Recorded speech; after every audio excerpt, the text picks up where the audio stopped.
Hi అండి, అందరికీ నాకు వండటం వచ్చండి ఛానల్ కి స్వాగతం. ఈ వీడియోలో బయట బండి మీద దొరికే విధంగా టేస్టీగా వంకాయ బజ్జీలు ఎలా చేసుకోవాలో చూపిపోతున్నానండి. నార్మల్ గా ఎక్కువ మనం ఇంట్లో మిర్చి బజ్జీలే చేసుకుంటూ ఉంటాం కదా, కానీ ఈ విధంగా వంకాయ బజ్జీలు చేసుకుని తిని చూడండి, చాలా బాగుంటాయి. వీటి లోపల పెట్టుకునే స్టఫింగ్ దగ్గర నుంచి పై లేయర్ క్రిస్పీగా రావాలంటే ఏం చేయాలో డీటెయిల్ గా చూద్దామండి. దీనికోసం నేను ఇక్కడ 6 వంకాయలను తీసుకున్నాను. ఇవి దాదాపు 1/2 kg వరకు ఉంటాయి. నేను గ్రీన్ కలర్ వంకాయలు తీసుకున్నానండి. ఈ బజ్జీలు చేసుకోవడానికి మనం ఏ రకమైన వంకాయలైనా యూజ్ చేసుకోవచ్చు. వీటిని వాటర్ లో నీట్ గా కడిగిన తర్వాత ఏమాత్రం తడి లేకుండా తుడిచేసి ఇప్పుడు నేను చూపిస్తున్న విధంగా 4 భాగాలుగా కట్ చేసుకోవాలి. ఈ విధంగా అన్ని వంకాయల్ని కట్ చేసి రెడీగా పెట్టుకోవాలండి. తర్వాత ప్యాన్ లోకి డీప్ ఫ్రై కి సరిపడా ఆయిల్ ని పోసుకుని ఆయిల్ వేడైన తర్వాత మనం ముందుగా కట్ చేసుకున్న వంకాయలన్నిటిని ఒక్కొక్కటిగా ఆయిల్ లోకి వేసేసుకోవాలి. ఇప్పుడు ఈ వంకాయల్ని ఈ విధంగా రంగు మారి మెత్తబడేంత వరకు ఆయిల్ లో ఫ్రై చేసుకోవాలండి. చూడండి, నేను చూపిస్తున్నాను కదా, ఈ వంకాయలు అయితే ఇలా మెత్తగా ఉంటాయి. ఈ విధంగా అయిన వంకాయల్ని మనం తీసి ఒక ప్లేట్ లోకి పెట్టేసుకుని కంప్లీట్ గా చల్లారనివ్వాలండి. చల్లారిన తర్వాత ఇందులోకి మసాలాను పెట్టుకోవాలి. ఆ మసాలాను ప్రిపేర్ చేసుకోవడానికి మిక్సీ జార్ లోకి ఒక పెద్ద ఉల్లిపాయ, పొట్టు తీసిన 7-8 వెల్లుల్లిపాయ రెబ్బలు, ఒక 1/2 టేబుల్ స్పూన్ వరకు జీలకర్ర, ముందుగా ఒక 5 నిమిషాలు నానబెట్టిన ఒక చిన్న నిమ్మపండు సైజ్ అంతా చింతపండుని మనము వాటర్ లేకుండా యాడ్ చేసుకోవాలండి. అలాగే ఒక 2 టేబుల్ స్పూన్ల వరకు కారం పొడి, అలాగే రుచికి సరిపడా ఉప్పును యాడ్ చేసి వీటన్నిటిని మిక్సీలో మెత్తగా గ్రైండ్ చేసుకోవాలండి. కొంతమంది ఈ స్టఫింగ్ ని ప్రిపేర్ చేసుకునేటప్పుడు వీటితో పాటు ఒక టేబుల్ స్పూన్ వరకు నువ్వులను యాడ్ చేస్తారు.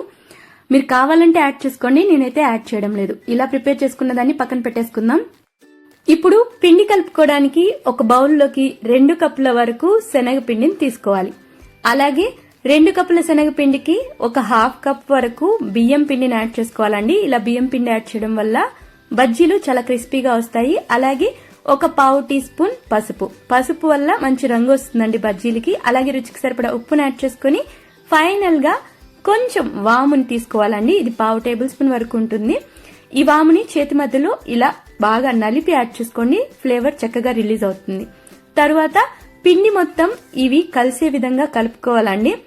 ఈ విధంగా మిక్స్ చేసుకున్న తర్వాత ఇందులోకి తగినన్ని వాటర్ పోసుకుని ఈ పిండిని మనము నార్మల్ గా బజ్జీలకి పిండిని ఎలా కలుపుకుంటామో అదే విధంగా మిక్స్ చేసుకోవాలి.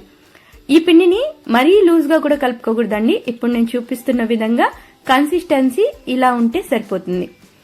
ఇది పర్ఫెక్ట్ గా ఉందా లేదా అని ఎలా తెలుస్తుందంటే మన వేలిని పిండిలోకి డిప్ చేసి చూడండి. వేలికి పిండి బాగా కోటింగ్ లాగా వచ్చిందంటే పిండి పర్ఫెక్ట్ గా ఉన్నట్టు. ఇప్పుడు మనం ముందుగా ఆయిల్ లో ఫ్రై చేసుకున్న వంకాయలు చల్లారిన తర్వాత మిక్సీలో మనము స్టఫింగ్ ని ప్రిపేర్ చేసి ఆ మసాలాని మనం వంకాయల్లోకి స్టఫ్ చేసుకోవాలి.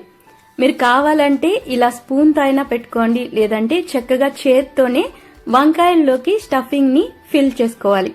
ఇలా మనం అన్ని వంకాయల్లోకి ముందుగానే స్టఫ్ చేసి పెట్టుకోవాలండి. ఈ విధంగా ప్రిపేర్ చేసుకున్న తరువాత మనం ముందుగా కలుపుకున్న బజ్జీల పిండిలోకి ఈ వంకాయల్ని డిప్ చేసి అన్ని వైపులా సమాంతరంగా కోట్ అయ్యే విధంగా చూసుకోవాలి.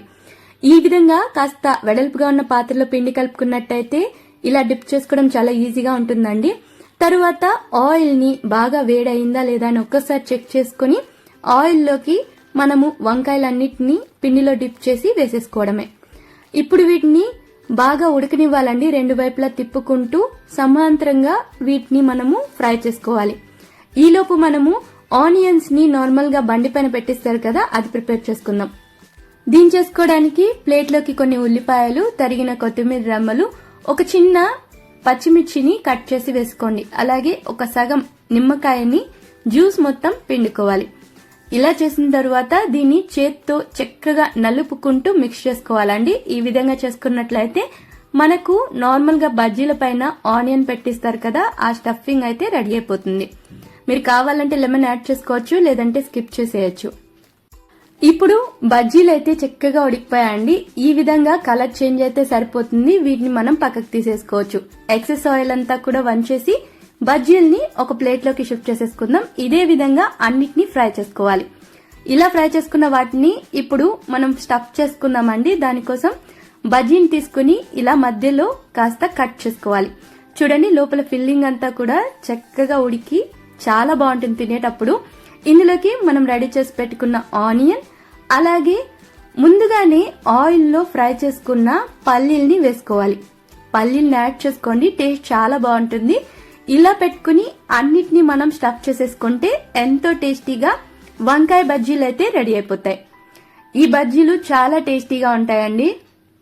తినే ముందు కాస్త లెమన్ జ్యూస్ ని పైన పిండుకోండి. ఇంట్లో ఏదైనా పప్పుల పొడి ఉంటే ఆ పొడిని చల్లుకుని కూడా తినొచ్చు. దీని కాంబినేషన్ గా ఏ చట్నీ కానీ కారం ఏది అవసరం లేదండి. మీరు ఏదైనా తినాలనిపిస్తే మనం ముందుగా ప్రిపేర్ చేసుకున్న కారాన్ని డిప్ చేసుకుని తిని చూడండి, టేస్ట్ అదిరిపోతుంది. తప్పకుండా ట్రై చేయండి.